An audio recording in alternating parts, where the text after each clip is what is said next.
Lost City of Gold is directed by James Bobin and it stars Isabella Moner as the famous Dora the Explorer. The film follows Dora as a teenager who, after moving to the city, is forced back into the jungle to go and save her parents from treasure hunters who have kidnapped them. I didn't grow up with Dora the Explorer, I was just out of the age to watch that kind of show, but I do know what it is. I know what it is about. I know the little quirks that it has of its own. And I congratulate the film on trying to poke fun at those tropes that don't really work for anyone else, but the film does kind of contradict itself. This is a really easy movie to pick on. It's a really easy movie to deconstruct.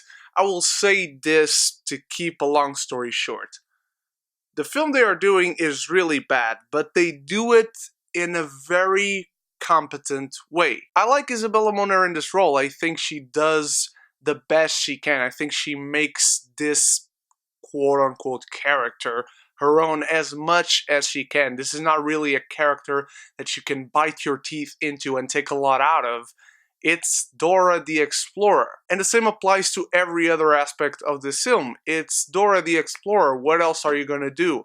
I could easily tell you guys I was expecting much worse. Not to say that this film is good, because, again, it's Dora the Explorer. How much can you do with a film like this? There is fun to be had in this film with some of the set pieces. The set design is actually really well done. The film looks great in terms of cinematography, and it's just there.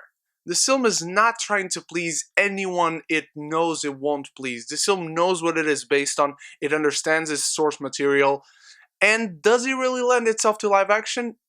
No, but it's done. It's here, and you have to judge it for what it is. Dora and the Lost City of Gold is a film that really doesn't know what it's trying to do, in the sense that there's that thing that Dora does that she looks at the camera and asks the kids watching if they can say this one word. In the beginning, it feels like they're poking fun at it. And you see that scene in the trailer. Delicioso! Can you say delicioso? She'll grow out of it. But later on, Dora as a teenager does this quite a few times, and it doesn't seem like she's poking fun at anything. It comes across as she's genuinely asking the kids watching this film if they can say what she's asking them to say. To the point that I was afraid that the kids in my theater were going to start yelling at the screen, which thank God they didn't. There's also this weird thing with Swiper the fox, that at the beginning Dora is imagining her adventures and she's chasing Swiper, and that's the only time he appears.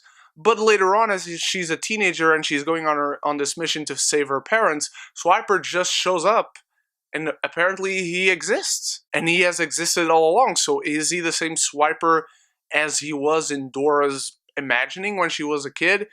You really don't understand it. Also, I do have to apologize, not to this film, but to any other film to this day that I have blamed for having too many poop jokes.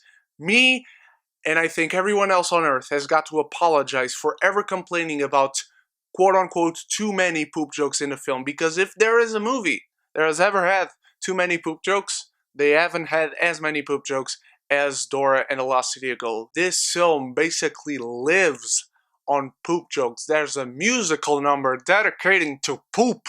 At the end, there's a dance sequence where 2 straight poop jokes are done. Very different, and clearly they thought very well about it. But they're still poop jokes.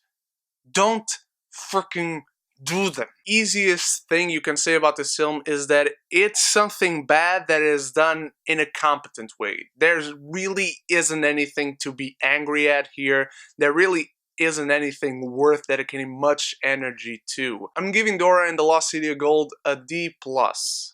They tried as much as they couldn't. It was inevitable, the result, but they tried. Thank you so much for watching, my beautiful geekies. You guys are the best. I'll be back with many reviews coming soon, and I hope to see you there. So until then, stay beautiful, stay geeky. Don't forget to subscribe and like the videos because it really helps me out.